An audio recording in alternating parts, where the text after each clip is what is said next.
제가 먼저 읽겠습니다.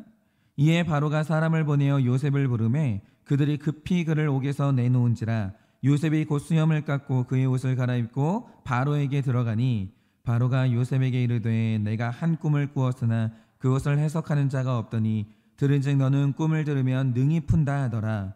요셉이 바로에게 대답하여 이르되 내가 아니라 하나님께서 바로에게 편안한 대답을 하시리이다. 바로가 요셉에게 이르되 내가 꿈에 나일 강가에 서서 보니 살찌고 아름다운 7 암소가 나일 강가에 올라와 갈밭에서 뜯어먹고 그 뒤에 또 약하고 심히 흉하고 파리한 7 암소가 올라오니 그같이 흉한 것들은 애굽 땅에서 내가 아직 보지 못한 것이라. 그 파리하고 흉한 소가 처음에 7 살찐 소를 먹었으나 먹은 듯하지 아니하고 여전히 흉하더라. 내가 곧 깨었다가 다시 꿈에 보니 한 줄기에 무성하고 충실한 7 이삭이 나오고 그 후에 또 가늘고 동풍에 마른 7 이삭이 나더니 그 가는 이삭이 좋은 7 이삭을 삼키더라. 내가 그 꿈을 점술가에게 말하였으나 그것을 내게 풀이해 주는 자가 없느니라. 요셉이 바로에게 아뢰되 바로의 꿈은 하나라. 하나님이 그가 하실 일을 바로에게 보이심이니이다. 7 좋은 암소는 7회요 7 좋은 이삭도 7회니 그 꿈은 하나라. 그 후에 올라온 파리하고 흉한 7소는 7년이요 동풍에 말라 속이 빈 7 이삭도 7회 흉년이니 내가 바로에게 이르기를 하나님이 그가 하실 일을 바로에게 보이신다함이 이것이라. 온 애굽 땅에 7회 큰 풍년이 있겠고 후에 7회 흉년이 들므로 애굽 땅에 있던 풍년을 다 잊어버리게 되고 이 땅이 그 기근으로 망하리니 후에 든 그 흉년이 너무 심함으로 이전 풍년을 이 땅에서 기억하지 못하게 되리이다. 바로께서 꿈을 2번 겹쳐 꾸신 것은 하나님이 이 일을 정하셨습니다. 하나님이 속히 행하시리니 이제 바로께서는 명철하고 지혜 있는 사람을 택하여 애굽 땅을 다스리게 하시고 바로께서는 또 이같이 행하사 나라 안에 감독관들을 두어 그 7회 풍년의 7 땅의 5분의 1을 거두되 그들로 장차올 풍년의 모든 곡물을 거두고 그 곡물을 바로의 손에 돌려 양식을 위하여 각 성읍에 쌓아두게 하소서. 다 같이 읽겠습니다. 이와 같이 그 곡물을 이 땅에 저장하여 애굽 땅에 임할 7회 흉년에 대비하시면 땅이 흉년으로 말미암아 망하지 아니하리이다. 아멘. 기도하겠습니다. 주님, 우리 인생에 풍년이 올 때도 있지만 우리 인생에 흉년이 올 때가 있습니다. 하나님, 이 풍년의 때와 흉년의 때를 어떻게 보내는 것이 잘 보내는 것입니까? 어떻게 해야 다가올 흉년의 때에 우리는 잘 살아낼 수 있겠습니까? 주님께서 오늘도 우리에게 말씀을 주고자 하시오니 이 말씀을 잘 받아 흉년의 때에도 풍년의 때에도 오직 주님만 바라보며 편안한 인생 살 수 있도록 주님께서 말씀을 허락하여 주시옵소서. 믿사오며 살아계신 예수님 이름 받들어 기도드립니다. 아멘. 네, 우리가 지금 이 창세기를 보면서 믿음의 선배들이 걸어왔던 이 신앙의 길을 묵상하고 있는데요. 제가 가만히 그분들을 보면 하루아침에 완성된 신앙인이 하늘에서 뚝 떨어지는 일은 없는 것 같습니다. 그러니까 아브라함의 경우에 그분이 75세의 부름을 받았는데 영적 후사를 낳았던 나이가 몇 살입니까? 무려 100세예요. 그러니까 한 사람이 부름을 받아서 영적 후사의 열매를 맺기까지 25년이나 걸리는 건데 이것은 아브라함만 그런 게 아니고요. 모든 죄인들이 하나님 앞에 부름 받으면 이런 연단의 시간은 다 거쳐야 돼요. 그게 아브라함보다 길 수도 있고 조금 짧을 수도 있지만 누구도 완성된 신앙이 하루아침에 뚝 떨어지는 일은 없다라는 거죠. 그런데 여기서 중요한 게 뭐냐면 도대체 이 연단이 뭐를 연단하는 시간이냐 이겁니다. 이게 중요한 거 아니겠습니까?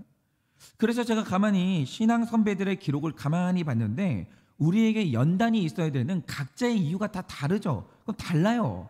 각자 받아야 될 연단의 영역은 다 다릅니다. 그런데 한 가지 동일한 이유도 발견이 되더라는 거죠. 그러면 그게 뭐냐? 자, 이 세상에 하나님을 믿지 않는 불신자가 있다고 하죠. 그는 하나님과 어떤 관계도 맺지 못한 사람이고 하나님 말씀에 순종할 마음이 전혀 없는 사람이에요. 그러면 이때 일어난 일이 뭔지 아십니까? 우리가 세상을 살다 보면 수많은 일을 겪잖아요. 살면서 질병에 걸릴 수도 있고 학교에 진학도 해야 되고 취직도 하고 결혼도 하고 출산하고 자녀 고난도 겪고 이런저런 일을 겪습니다. 그런데 불신자가 살면서 겪는 모든 일은 하나님하고 상관없는 내 일이에요. 그러니까 그의 학교 생활도 하나님과 상관없는 내 일이고, 취직도 나의 일이고, 결혼도 출산도 전부 나의 일이에요. 자녀 양육도 전부 다 나의 일이에요. 그런데 하나님께 부름받은 택자가 있다고 하죠. 그 사람도 살면서 불신자와 똑같은 일들을 겪어요. 그런데 여기에서 결정적인 차이가 뭐냐? 신자가 겪는 사건 중에 하나님과 상관이 없는 사건은 단 하나라도 없다라는 거예요. 예를 들어서 이 택자가 학교 생활을 한다. 그러면 그 모든 학교 생활은 사람의 일이 아니라 하나님의 일이에요. 하나님 때문에 그가 학교 생활을 하는 거예요. 여러분, 택자의 결혼도 하나님의 일이고 택자의 출산도 하나님의 일이에요. 나의 일은 아무것도 없어요. 이런 관점에서 우리가 믿음의 선배들을 좀 보자 이거죠. 여러분, 아브라함 집에는 75세가 될 때까지 아들이 없었기 때문에 불임의 고통 속에 있었는데, 제가 하나 질문을 드려볼게요. 아브라함이 아들을 낳는 문제가 아브라함의 일이었습니까? 하나님의 일이었습니까? 이거 누구 일이에요? 성경이 분명히 말하는 바가 뭐냐면 그의 출산은 아브라함의 일이 아니라 하나님의 일이었어요. 그래서 아브라함이 아무리 노력한다 한들 이삭이 태어나는 기간을 줄일 수도 없고 늘릴 수도 없는 거예요. 이건 하나님이 결정하시고 하나님이 열어주지 않는 한 이삭은 절대로 태어날 수가 없다라는 거죠. 이건 하나님의 일이에요. 그런데 아브라함을 가만히 보면 이 아브라함이 초신자 시절에 아들 낳는 문제를 하나님께 맡길 수 있었냐라고 하면 그게 안 돼요. 그게 안 됩니다. 하나님이 분명히 언약하시길 내가 너에게 아들 줄 것인데 오직 사라를 통해서만 줄 거기 때문에 분명히 기다리라고 했거든요. 근데 이 말 뜻이 뭐냐면 이삭의 탄생은 내 일이야. 네 일이 아니야. 내 방식대로 내가 할 거야. 그러니까 너는 그냥 편안하게 기다려, 이러시는 거예요. 그래서 아브라함이요, 편안하게 기다리고 있었으면 그건 하나님의 일이 되는 것이고, 하나님이 일하시는 동안 아브라함은 편안하게 누리고 있으면 되는 거예요. 그러면 되는 겁니다. 그게 택자의 인생이에요. 그런데 아브라함을 보면요, 아들 낳는 문제로 엄청난 고난을 당해요. 그러니까 편한 길이 있는데 편안하게 못 살고 엄청난 고난을 당합니다. 왜냐? 이게 분명히 하나님의 일이거든요. 하나님이 다 정해놨어요. 언제 아들을 줄지도 정해놨고 누구를 통해서 아들 줄지도 정해놨고 다 정해놨어요. 이건 하나님의 일이에요. 그런데 아브라함이 이걸 하나님께 못 맡겨요. 그러면서 출산의 문제를 내 일이 되게 만든 겁니다. 그래서 하나님의 일하심을 기다리지 못하고 사라가 아니라 하갈을 통해서 아들을 낳게 되는데, 하나님의 일이 순식간에 내 일이 돼버리니까 어떤 일이 벌어집니까? 한 집안에서 여자 둘이 싸우기 시작하는데요, 아브라함이 못 말려요. 말릴 수가 없습니다. 그런데 여자들끼리만 싸우냐? 그게 아니라 하갈의 밑에서 이스마엘이 태어났고 사라의 품에서는 이삭이 태어났는데, 우리가 묵상했던 것처럼 이삭이 정상적인 사람이 아니에요. 약간 장애가 있었습니다. 그러니까 이스마엘이 연약한 동생을 보면서 계속 희롱하는 거예요. 그런데 이 희롱의 뜻이 뭐냐면 그의 약점과 장애를 붙들고 계속된 열등감을 주는 거예요. 집이 난장판이 돼요. 쉴 수가 없는 거예요. 그래서 이 싸움을 그치는 유일한 방법이 뭐였습니까? 둘 중 하나가 사라져야 돼요. 다른 방법은 없어요. 그런데 보세요. 아브라함의 집에서 누군가 나가야 된다고 하면 약속의 자녀 이삭이 나갈 수는 없고, 나가면 하갈과 이스마엘이 나가야 되는데, 여러분, 이스마엘이 누구예요? 아브라함의 인생에서 처음으로 내 품에 안아본 내 아들이에요. 내 아들. 그 촉감을 잊을 수는 없는 거예요. 그 첫 대면을 잊을 수는 없다고요. 너무너무 소중한 아들이거든요. 그런데 이 아들하고 헤어진다고요? 있을 수가 없는 일이에요. 그런데 어느 날 아브라함이 보여준 모습이 뭡니까? 이른 아침에 하갈과 이스마엘에게 떡과 물을 챙겨주더니 그들을 광야로 보내요. 우리가 이 행동을 잘 해석해야 되는데요, 이건 내가 편안하자고 그들을 버린 게 아니에요. 그러면 이 행동의 의미가 뭐냐? 아브라함에게 자녀 문제가 생겼을 때 이걸 하나님의 일로 만드는 게 아니라 자기 일로 만들어 봤거든요. 내가 일해 봤어요. 그러자 그 결과로 나도 편하지 않았지만 이 집에 어떤 사람도 편한 사람이 없는 거예요. 아무도. 내가 일하니까. 그래서 결단한 게 뭐냐? 이스마엘의 인생은 나의 일이 아니라 하나님의 일하심으로 넘겨버린 거예요. 그런데 이스마엘의 인생이 아브라함의 일이 아니라 하나님의 일이 되니까 그 다음에 일어난 일이 뭡니까? 하나님이 이스마엘의 앞길을 열어주시면서 그도 한 민족을 이루게 됐어요. 그런데 하나님이 이렇게 이스마엘을 돌보신 이유가 뭐겠습니까? 아브라함은 이삭과 더불어서 구속사를 완성해야 되는데 이스마엘 때문에 마음이 불편하면 어떻게 이 아들한테 집중하겠어요? 그러니 아브라함이 이스마엘을 내려놓고 구원의 일에 집중할 수 있도록 편안한 길들을 열어주신 거예요. 모든 게 편해지는 거예요. 여러분, 이렇게 아브라함을 보면요, 인생의 모든 일이 내 일이 될 때 그 주변이 전부 불편해져요. 나도 불편하고 자녀들도 불편하고 남편도 불쌍하고 다 불편해져요. 그런데 이 모든 일을 나의 일이 아니라 하나님의 일로 넘겨버리니까 그때부터 모든 사람이 편안해지는 거예요. 하나님이 일하기 시작하시는 거죠. 그런데 여러분, 아브라함이요, 이 원리를 깨달은 이후로 인생이 엄청나게 편해집니다. 우리가 알듯이 아브라함의 아들 이삭은 정신적인 연약함이 있었거든요. 탁월함이 없는 거예요. 죽어도 안 되는 게 있는 거예요. 그런데 이 아들이 결혼을 해서 구속사를 이어가야 되는데 도대체 내 부족한 아들하고 어떤 여자가 결혼을 해주냐고요. 여러분, 우리 삶에 이런 문제가 있을 때요, 이게 내 문제가 되잖아요. 사람이 미쳐버리는 거예요. 여러분 생각해 보세요. 아브라함 입장에서 생각을 해보면 이 아들이 나보다 젊어요. 나는 늙어가요. 그런데 이 부족한 아들을 돌보는 일이 나의 일이 되면 내가 죽은 뒤에 이 아들은 어떻게 할 거예요? 이 아들이 어떻게 살아가요? 방법이 없는 거예요. 그러니까 이삭같이 연약한 아들을 돌보는 일이 나의 일이 되잖아요. 아브라함은 근심 걱정 때문에 먹어도 먹는 게 아니고요, 자도 자는 게 아니에요. 돌아버리는 거예요. 살 수가 없어요. 늙어가는 모든 순간순간이 불안함이에요. 그런데 아들의 결혼 문제에서 아브라함이 보여주는 모습이 뭡니까? 어느 날 그의 종 엘리에셀을 부르더니 내 너에게 맡기마 이러는 거예요. 대신 원칙은 그어주는 거예요. 내 아들은 불신 결혼은 절대 안 돼. 그건 하나님 뜻이 아니야. 그러니까 하나님 뜻대로 순종하는 게 뭐냐면 그냥 하나님께 맡겨버리는 거예요. 그러니 내 고향에 가서 내 아들의 신부를 찾아와 다오.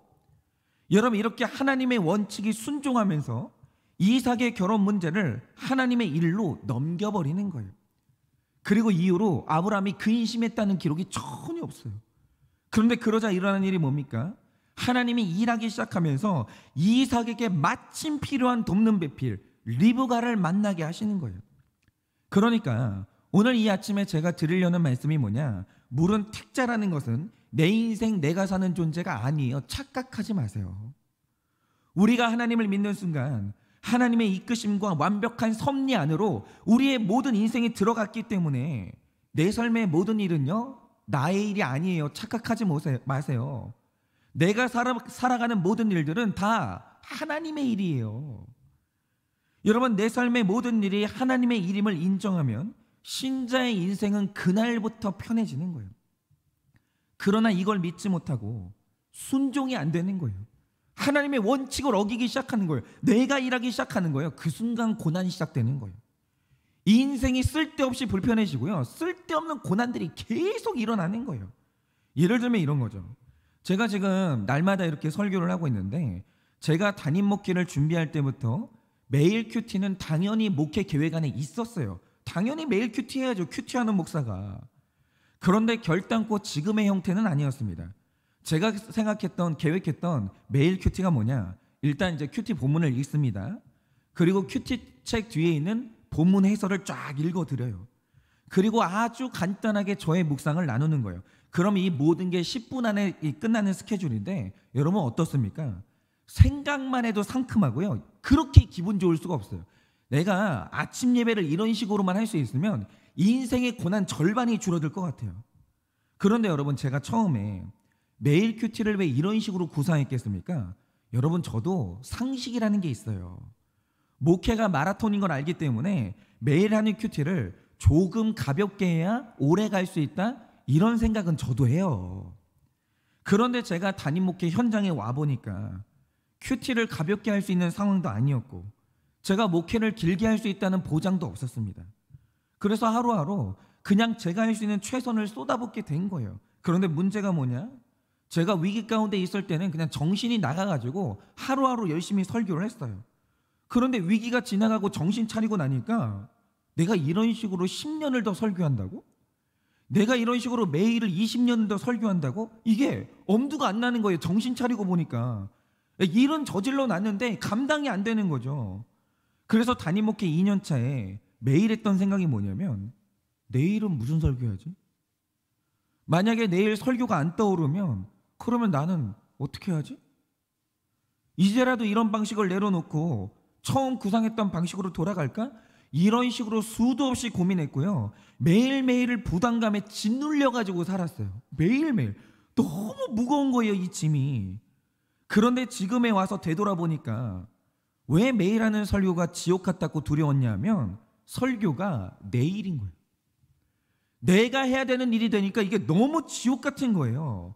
그러나 이렇게 고통 속에 살다가 어느 날 하게 된 생각이 뭐냐, 나로 하여금 큐티 목회로 부르신 분도 하나님이시고 매일 설교를 하게 하신 분도 하나님이신데, 그럼 이건 나의 일이 아니라 하나님의 일 아닌가? 그리고 지나온 이 길을 가만히 보니까요, 매일 밤마다 잠들기 전에 제가 그 생각했거든요. 내일 나는 고갈될 거야. 이제 내 소재는 바닥이 날 것이고 나는 큰 수치를 당하게 될 거야. 이런 걱정을 했거든요. 그런데 다음날 아침이면 방법이 없잖아요. 어쩔 수 없이 일어나가지고 도살장에 끌려가는 소처럼 또 큐티 책 앞으로 가는 거예요. 그런데 막상 책상에 앉아서 말씀을 묵상하잖아요. 그럼 그때그때마다 하나님이 뭔가를 보여주시고 해야 될 말씀을 주시는 거예요. 그리고 날마다 그런 것은 아니지만 이 말씀 듣고 살아나는 분들이 자꾸 있는 거예요. 그런데 이런 시간이 쌓이고 나니까요, 갑자기 마음속 저 밑에서 하나님에 대한 신뢰가 생기는 거예요. 그러니까 드는 생각이 뭐냐, 이 사역이 내 일이 아니라 하나님의 일이었구나. 그래서 내 사명이 끝나지 않는다라면 하나님이 내일도 만나와 메추라기를 주시겠구나. 하나님은 그걸 안 주시는 분이 아니구나. 그리고 이 영감이 끊어지는 날이 오면 그냥 내 사명이 끝났다는 사인으로 받자. 이런 편안한 마음이 생기더라고요. 그리고 이후로는요, 단 한 번도 내일 무슨 설교하지? 이런 생각하면서 잠들어 본 적이 없습니다. 그런데 이게 무슨 자신감이 생겨서 그런 게 아니고요, 이 설교가 나의 일이 아니라 하나님의 일이라는 걸 깨닫게 되니까 인생이 갑자기 너무 편해지는 거예요. 아니, 하나님이 하시겠죠. 하나님이 부르셨는데. 그런데 설교가 나의 일이 아니라 하나님의 일이 되니까 일어나는 일이 뭐냐, 갑자기 목회가요 너무 편해지는 거예요. 물론 스트레스가 아주 없을 수는 없고 설교 준비가 안 피곤할 수는 없죠. 그런데 이 설교가 나의 일일 때와 하나님이 일이 된 이후의 무게의 차이는 비교가 안 돼요. 이건 흡사 바위와 솜털의 차이랄까? 갑자기 설교의 부담감이 너무 가벼워지는 거죠. 그래서 요즘은 제가 삶을 살고 목회를 하면서 날마다 점검하는 게 뭐냐면, 목회를 하다 보면 또 스트레스가 갑자기 늘어날 때가 있어요. 사역이 불편해질 때가 있거든요. 이 말 뜻이 뭐냐면, 어느 날 하나님의 일이 또다시 내 일이 된 거예요. 내가 하고 있는 거예요. 그러면 인생에 편안함이 없어지면서 다시 또 불편해지는 거예요. 그럼 제가 하는 일이 뭐냐, 가만히 큐티를 하면서 나의 일로 변질된 목록이 뭔지 다시 한번 살피는 거예요. 그리고 교회의 재정 문제나 성도님들의 양육 문제, 혹은 자녀 양육에서 나의 일이 된 게 있으면 하나 둘씩 다시 하나님께 넘기는 거예요. 이거 하나님의 일이잖아요. 하나님이 하실 거잖아요. 저는 내려놓을게요. 하나님께 넘기는 거예요. 그러면 어떤 일이 벌어지냐? 편안함을 다시 찾는 거예요. 그런데 제가 이 이야기를 왜 이렇게 길게 드리냐, 여러분 오늘 말씀에 바로 이 원리가 나오는 거예요. 그래서 오늘은 나의 일이 하나님의 일이 되게 하는 원리가 뭔지, 그리고 16절 말씀처럼 우리가 마음의 편안함을 찾는 원리가 뭔지 오늘 이것을 좀 묵상하려고 합니다. 자, 일단 오늘 말씀을 보면 드디어 요셉이 감옥에서 나옵니다. 그런데 14절 말씀을 보면 참 재미있는 표현이 나와요. 그게 뭐냐, 풀리지 않는 해석의 문제로 고민하던 파라오가 요셉의 소문을 듣게 됐고, 그러자 즉시 감옥에 있는 요셉을 호출합니다. 그런데 14절에 굳이 없어도 되는 기록이 있는데 그게 뭡니까? 요셉이 길어졌던 수염을 깎고 낡아버린 옷을 갈아입는 거예요. 그리고 파라오한테 들어갔어요. 그런데 이 두 가지 표현이 뭘 의미하겠습니까? 요셉이 감옥에 있은 지 엄청나게 오래됐다라는 거예요. 이걸 시각적으로 표현한 겁니다. 그런데 생각을 해보세요.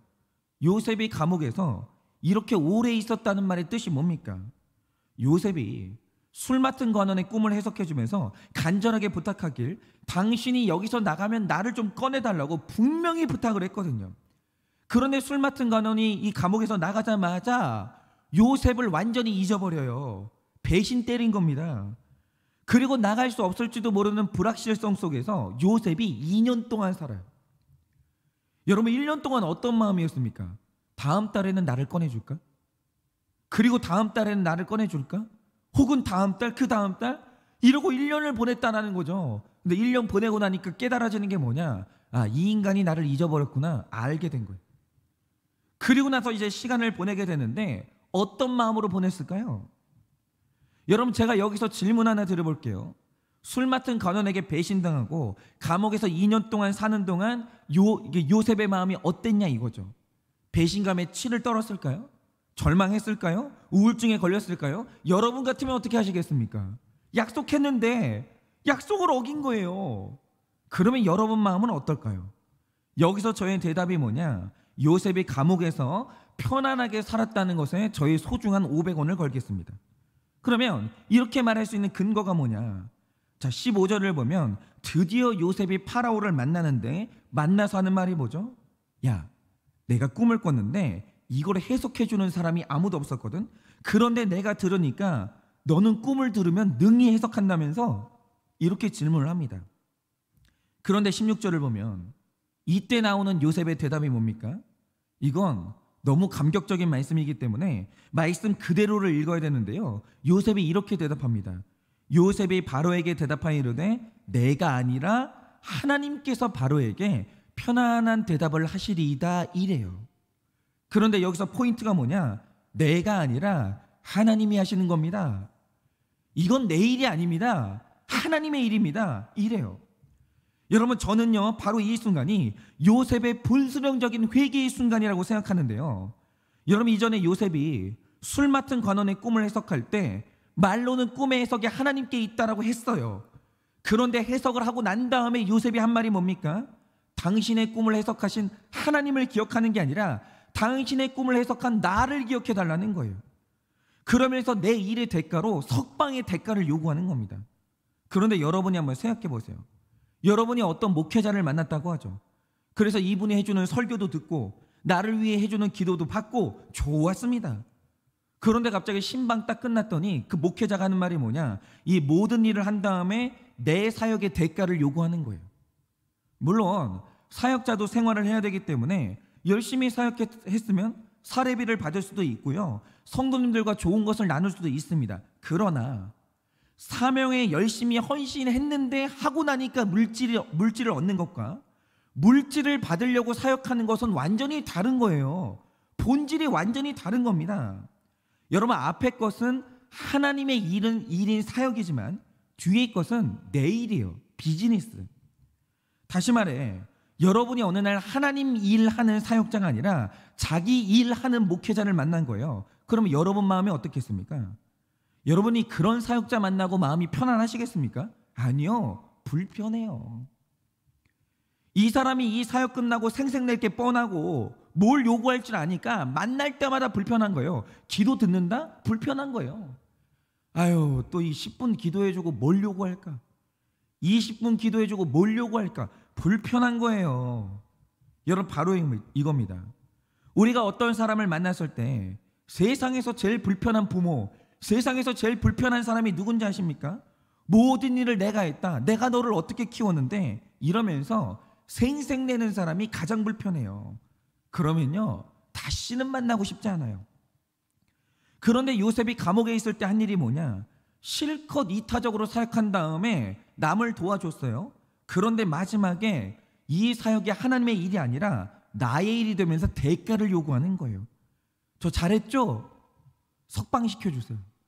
갑자기 생색을 내는 거예요. 그러니까 순식간에 불편한 사람이 됐고, 그래서 잊혀지는 사역자가 된 거예요. 그런데 지금 이 말씀을 보세요. 오늘 파라오는 꿈에 대한 해석이 간절한데 요셉에 대한 인식이 뭡니까? 네가 그렇게 용하다면서? 너 그렇게 대단하다면서?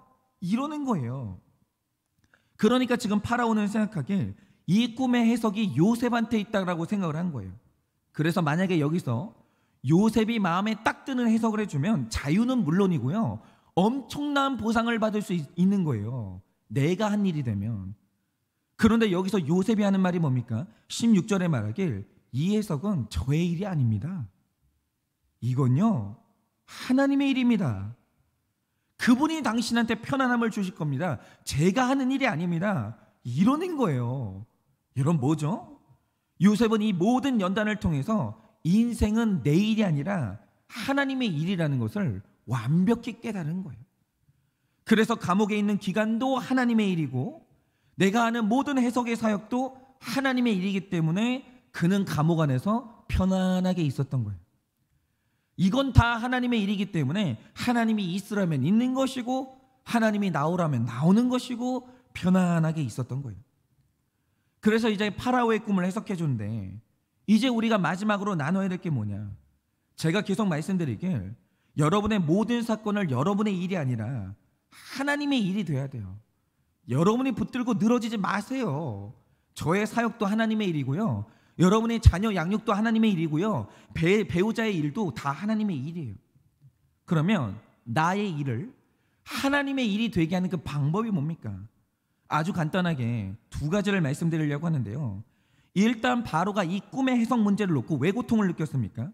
이 꿈을 내가 해석하려고 하니까 미치는 거예요.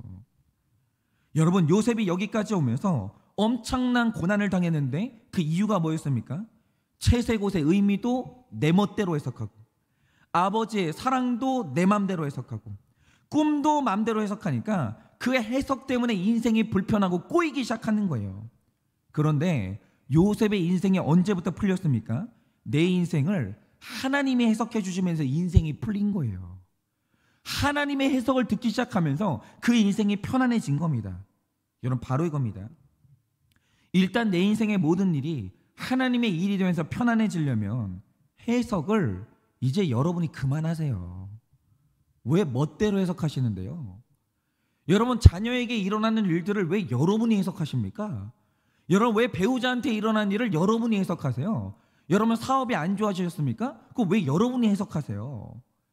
해석을 하나님께 맡겨야 되는데 하나님이 해석해 주신다는 말의 뜻이 뭡니까? 바로 이게 큐티하시는 여러분들의 복이에요.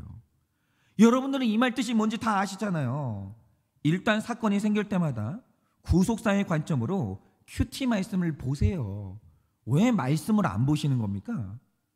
여러분, 하나님이 우리 손에 성경 66권을 주실 때는 네 인생의 모든 사건을 이 말씀으로 해석할 수 있다라고 믿기 때문에 그래서 이 말씀을 주신 거예요. 그런데 성경책을 들고 있는데 왜 사건이 일어날 때마다 단 한 번도 말씀을 안 보시는 거예요? 여러분, 그게 바로 불신이에요. 여러분, 사건이 일어날 때마다 우리가 해야 되는 게 뭐냐? 오늘 말씀이 뭐라고 말하는가? 하나님의 해석을 들으세요. 그거만큼 편한 게 뭐가 있습니까? 아니, 왜 여러분이 해석하려고 하시는 겁니까? 그거는 해석이 안 돼요.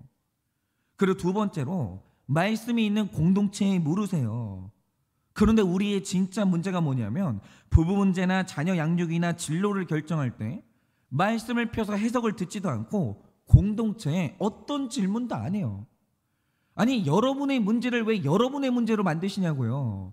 여러분의 문제를 공동체의 문제로 만드세요. 그게 내 문제를 하나님의 일이 되게 하는 거예요.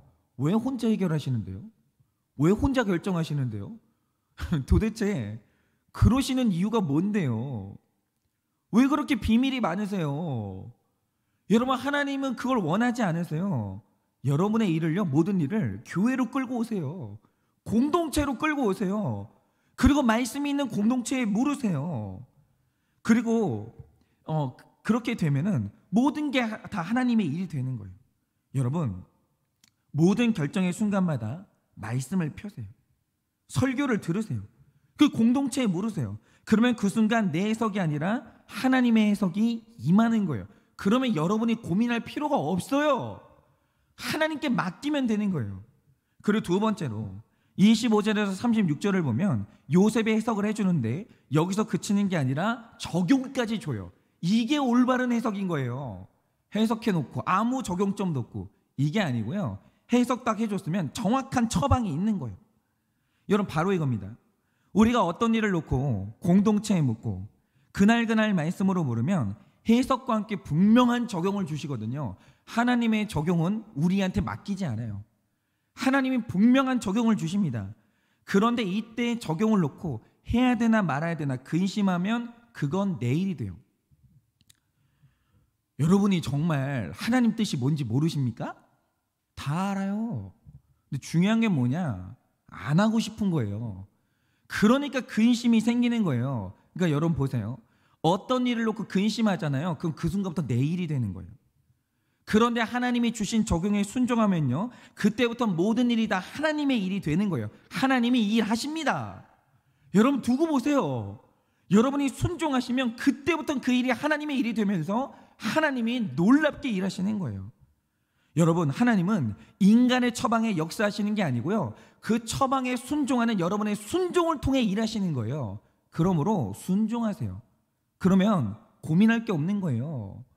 편안해지는 거예요. 그런데 이런 식으로 인생을 살다 보면요, 인생이요 순식간에 너무 단순해지고 편안해지는 거예요. 그런데 우리가 복잡해지는 이유가 뭡니까? 말씀을 받았는데 순종하기가 싫은 거예요. 그러니까 생각이 많아지고 복잡해지는 겁니다. 왜 그러시냐고요. 그러지 마세요. 여러분, 인생을 편하게 사는 길이 있어요. 뭐냐? 순종이에요. 생각 단순하게 가지시고 100% 오르신 하나님을 신뢰하면서 여러분 순종하세요. 그거만큼 편안한 일이 없는 거예요. 그리고 그게 모든 사람을 편안하게 만들어요. 순종 끝에 나오는 결론이 가장 인격적이에요. 그러니 오늘 하루를 사실 때 혼자 해석하고 혼자 결정해서 모든 일이 나의 일이 되는 것이 아니라 묻고 순종함으로 말미암아 모든 일이 하나님의 일이 되게 하시기를 바랍니다. 그래서 오늘 하루도 하나님의 인격적인 결과를 누리시고 편안한 하루 되시기를 예수님의 이름으로 축원합니다. 여러분, 이 시간에 우리 다 같이 기도할 텐데요, 여러분이 오늘 하나님께 해석을 구해야 되는 사건이 뭡니까? 말씀을 펴세요. 그리고 지금 여러분이 들으신 이 설교 있죠? 이 설교와 여러분의 사건을 연결시키세요. 그것이 하나님의 올바른 해석이에요. 두 번째, 순종하세요. 제발 순종을 놓고 고민하지 마시고요, 순종을 놓고 뒤로 미루지 마세요. 이건 안타까워서 드리는 말씀이에요. 여러분, 어떤 문제든 여러분이 노력하고 애써봤자 여러분이 일이 되면 아무것도 안 됩니다. 순종하시고요, 하나님한테 넘기세요. 그러면 하나님이 알아서 하실 거예요. 여러분, 이건 자포자기가 아닙니다. 회피가 아닙니다. 순종함으로 하나님께 넘기세요. 하나님이 여러분에게 편안한 대답을 주실 것입니다. 그러니 오늘 하루 잘 해석하고 잘 순종할 수 있기를, 그렇게 각자의 자리에서 기도하시기를 바라겠습니다. 제가 기도하고 축도하고 마치겠습니다. 하나님, 오늘 이 아침에 내 인생의 수많은 사건들을 놓고 오늘 이 아침에 우리가 결단합니다. 주님, 이것은 나의 일이 아니라 하나님의 일입니다. 주님, 오늘 내 인생에 일어나는 사건의 해석을 주님께 맡깁니다. 내 인생의 모든 일들을 주님께 맡깁니다. 내가 하려다 보니 근심하는 것인데 주님께 순종함으로 나는 이제 편안한 인생을 살겠습니다. 그러니 주님, 주님의 해석을 따르고 주님께 순종할 때 하나님이 일하여 주시고 우리 인생을 편안한 곳으로 이끌어 주시옵소서. 그래서 오늘도 하나님이 일하신 결과를 누리고 나의 인생에 주신 편안함을 누리는 하루 될 수 있도록 주님께서 은혜를 허락하여 주시옵소서. 지금은 우리 주 예수 그리스도의 은혜와 하나님 아버지의 그 크신 사랑과 성령님의 위로하시고 교통하여 주시는 그 역사하심이 오늘도 내 사건의 해석을 주님께 맡기고 처방을 주시면 즉시 순종하여 나의 일이 아니라 하나님의 일이 되게 하여 오늘도 편안한 인생을 누리기를 원하는 우리 모든 성도님들의 머리 위에 지금으로부터 영원 무궁토록 함께 있을지어다. 아멘.